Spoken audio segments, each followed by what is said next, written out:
Hi guys, I'm going to show you Google Classroom from the point of view of a student. So I borrowed my daughter's account here.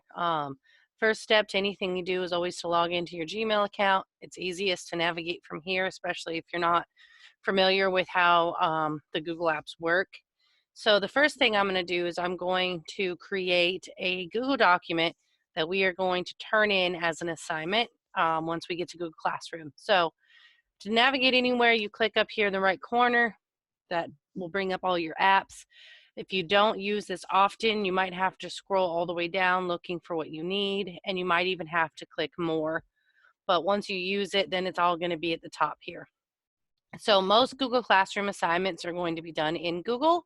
So you might have a document, which is like Microsoft Word. You might have Sheets, which is similar to Excel, or you might have Slides, which is like a PowerPoint. It's a slideshow.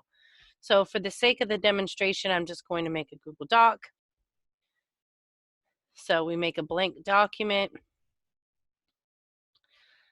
I'm going to title it up here.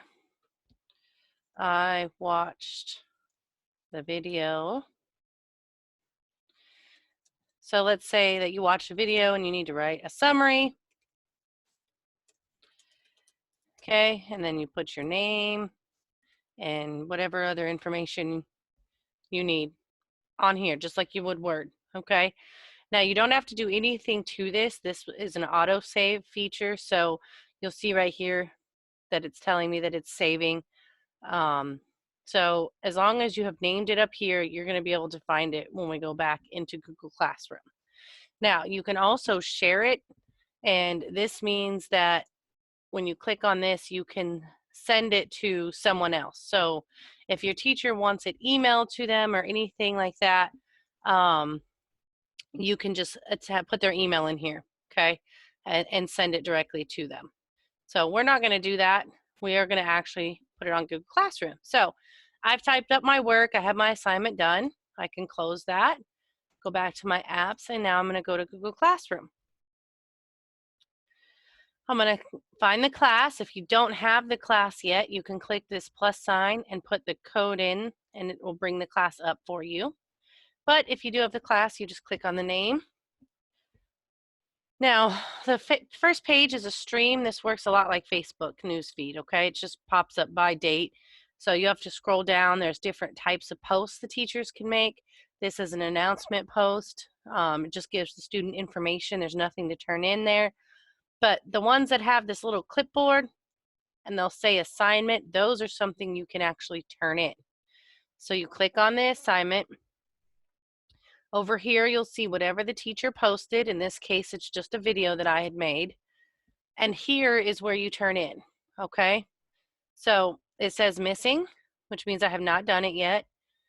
So all I do to turn it in is add from Google Drive, because that's where I made my assignment. And it's right here. I watched the video. Click on it. You click add. It will attach it for you. And then it turns in, this button turns and says turn in. So you click turn in. Would you like to submit this? Yes, I would. Turn it in. And now it has been submitted. Okay.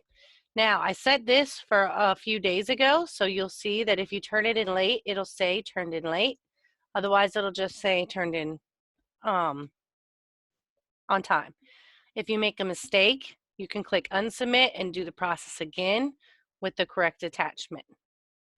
This area right here where it says class comments, that's going to go to everybody. So if you type anything in here, anything that you post on there, the whole class can see.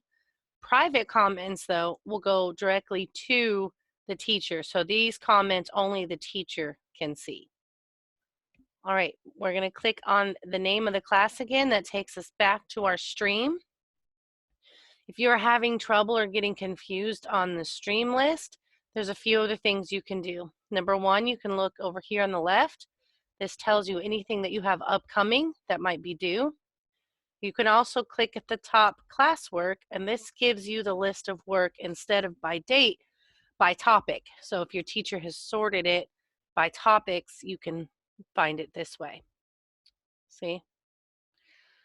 If you need help or you get stuck, you can click people. It's going to tell you all your classmates, but then right here, it will tell you your teacher, and you can click that little symbol right here and send them an email.